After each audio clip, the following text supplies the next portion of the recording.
लंकेश्वर महाराज रावण है, Ravan. Hello guys, स्वागत है आपका मेरे चैनल में। मेरा नाम है नेहा और आज का ब्लॉग होने वाला है बहुत ही ज़्यादा इंटरेस्टिंग, क्योंकि आज मेरे ऑफिस में पार्टी है और मैं जा रही हूँ थोड़ा सा रेडी होने, क्योंकि इस सूरत के साथ तो जा नहीं सकती ना गाइस। रेडी होके मैं आ गई हूँ ऑफिस में और ऑफिस वालों ने ठीक ठाक खर्चा कर रखा है इस बार की सजावट में। और उसके बाद फिर मैंने सोचा चलो यार वीडियो शूट करती हूँ, धूप में जाके अच्छी आएंगी। फिर हम लोग लग गए लाइन में गिफ्ट लेने के लिए। बहुत ज़्यादा एक्साइटेड थी कि क्या मिलेगा गिफ्ट में, पर इन्होंने तो काजू कतली थमा दी यार। उसके बाद स्टार्ट हुआ टैलेंट हंट और टैलेंट हंट में काफ़ी ज़्यादा लोगों ने पार्टिसिपेट करा था और काफ़ी अच्छे अच्छे सॉन्ग्स गाए थे। तो लास्ट में स्टार्ट हुआ रामायण कथा, जिसके लिए हम लोगों ने बहुत ज़्यादा वेट करा था और इसी के लिए हम लोग लास्ट तक एंड तक रुके रहे थे ऑफिस में। महाराज महर्षि का स्वागत कर रहे हैं। ये बालक तो यूं ही तमाशा देखने आए हैं। तुम क्या समझते हो ये दूध पीते बालक शिव का धनुष उठाएंगे? सीता का विवाह उसी वीर पुरुष से होगा जो इस महान शिव धनुष को उठाकर उसकी प्रत्यंचा चढ़ा सके।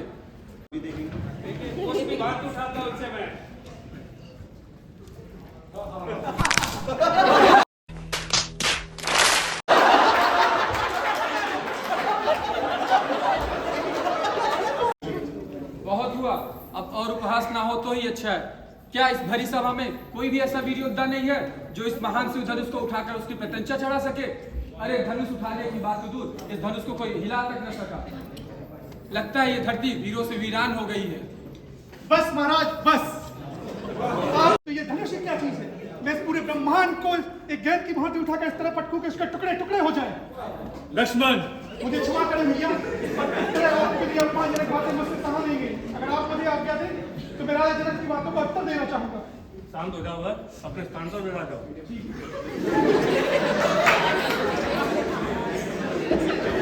किसी को अपमानित करने का मेरा स्वभाव नहीं था। घोर निराशा के कारण मेरे मुख से ये सब निकल पड़े। अगर किसी को भी लगता है मैंने उन्हें निराश किया है तो मैं उसको तहे दिल से क्षमा चाहता हूँ। राम, अब तुम आगे बढ़ो और धनुष को उठाकर सीता के लिए अपना पराक्रम दिखाओ। लो, अब ये भी अपना पराक्रम दिखाएंगे। अब चिड़िया भी पार उठाने चली। मुझे तो लगता है कहीं धनुष उठाते उठाते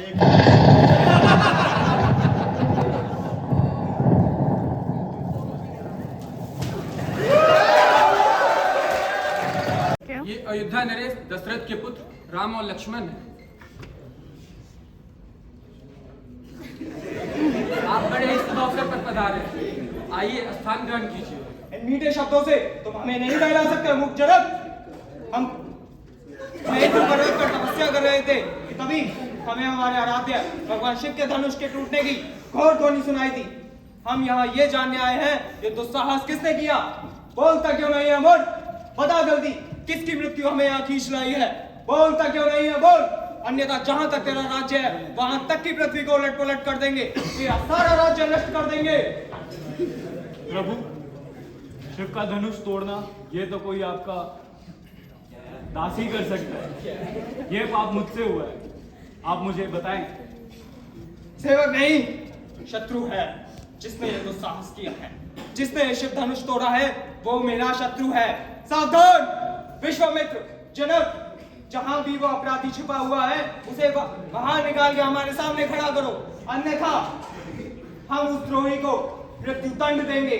और ये समझ लो तुम में से कोई भी जीवित नहीं बचेगा।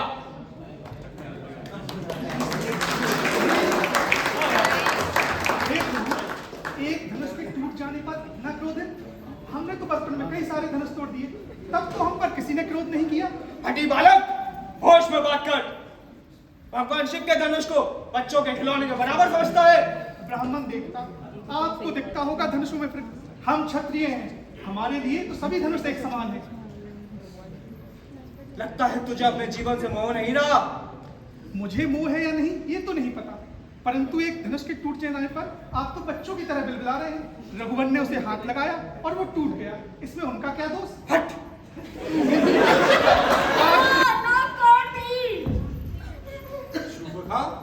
ये कैसी दशा बना रखी है? तुम्हारी नाक पे ये घाव कैसा? ये घाव नहीं, ये तलवार का प्रहार है। क्या तलवार का प्रहार? हाँ भैया, ये मेरी नहीं, ये लंकेश्वर महाराज की नाक काटी गई है। परंतु किसकी इतनी हिम्मत जो लंकेश्वर की बहन पर प्रहार करे? भैया, वो दो मानव गंडक वन में हैं। मानव? हाँ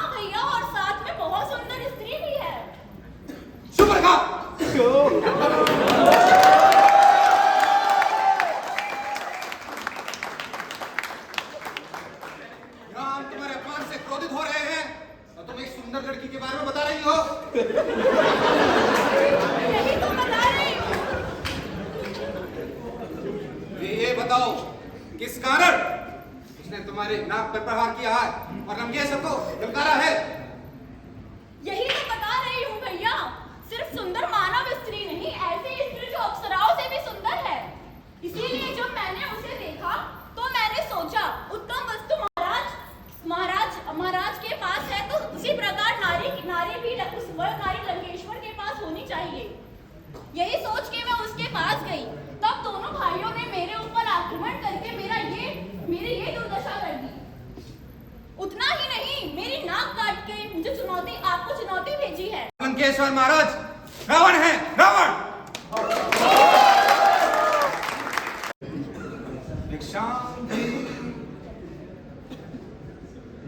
विश्राम दी कल्याण हो। देवी, हम बहुत दूर से आए हैं और बहुत भूखे हैं। तुम्हारी कुटिया देखकर इस आशा में यहाँ आए हैं कि कुछ खाने को मिल जाएगा। अवश्य महात्मा, मैं अभी आपके लिए भोजन लेके आती हूँ। देवी, हम यात्रा से बहुत थक गए हैं, हमें विश्राम की आवश्यकता है। ठहरिए, इस वक्त मेरी स्वामी अभी कुटिया में नहीं है। कृपया आप यहीं विश्राम कीजिए, मैं आपके लिए यहीं भोजन लेके आती हूँ। परंतु देवी, अब हमने आसन जमा लिया है, यात्रा से थके हुए हैं, बार बार उठा नहीं जाता। मैं इस रेखा को पार नहीं कर सकती हूँ, कृपया आप ही को यहाँ कष्ट करना होगा। देवी, द्वार पे आया हुआ अतिथि भगवान का रूप होता है और तुम हमारा तिरस्कार कर रही हो। नहीं नहीं महात्मा, मेरा ये मतलब नहीं था। वास्तव में मेरे देवर मेरी सुरक्षा के लिए ये सीमा रेखा खींचे गए हैं, इसीलिए मैं बाहर नहीं आ सकती हूँ। आप बुरा ना माने। बस बहुत हुआ, बार बार तिरस्कार कर रही हो। पहले कुटिया में से आने के लिए इनकार किया, अब खाना ऐसे दे रही हो। बहुत हुआ। ठीक है, हम तुम्हारे द्वार से भूखे ही लौट जाएंगे, लेकिन इसके लिए तुम्हें श्राप देंगे। नहीं नहीं, आप श्राप मत दीजिए, मैं वहीं आपके लिए भोजन लेके आती हूँ, आप वहीं बैठिए। मैं साधु नहीं, लंकापति रावण हूं। अब तुम्हें मेरे साथ जंगल चलना होगा।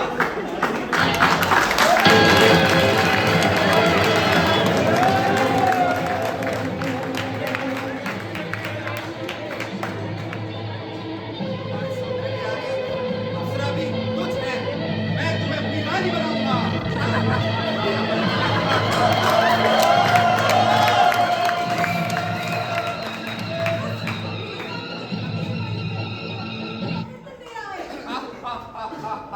अब तुम्हारे राम तुम्हें बचाने नहीं आएंगे। मैं लंकेश्वर महाराज तुम्हें इसी समय लंका ले जा रहा हूँ। मैं श्री राम का दूत हूँ जो यहाँ सीता मैया का पता लगाने आया था। उनके दर्शन हो गए, इसलिए मैंने बन जाना स्वीकार करा कि कौन है देखे जो श्री राम के हाथों अपनी मृत्यु को ललका रहा है। बस बहुत हुआ, अब इस बाणों को मरना होगा। मेघनाथ, महाराज इसे मत मानिए, यह एक दूत है, वो लंका में हम दूत को नहीं मार सकते।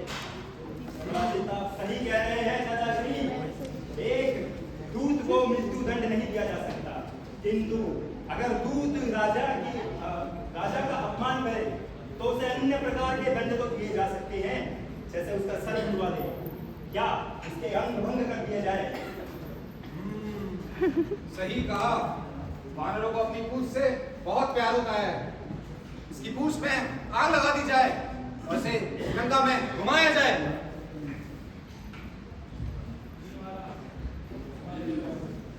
जय श्री राम।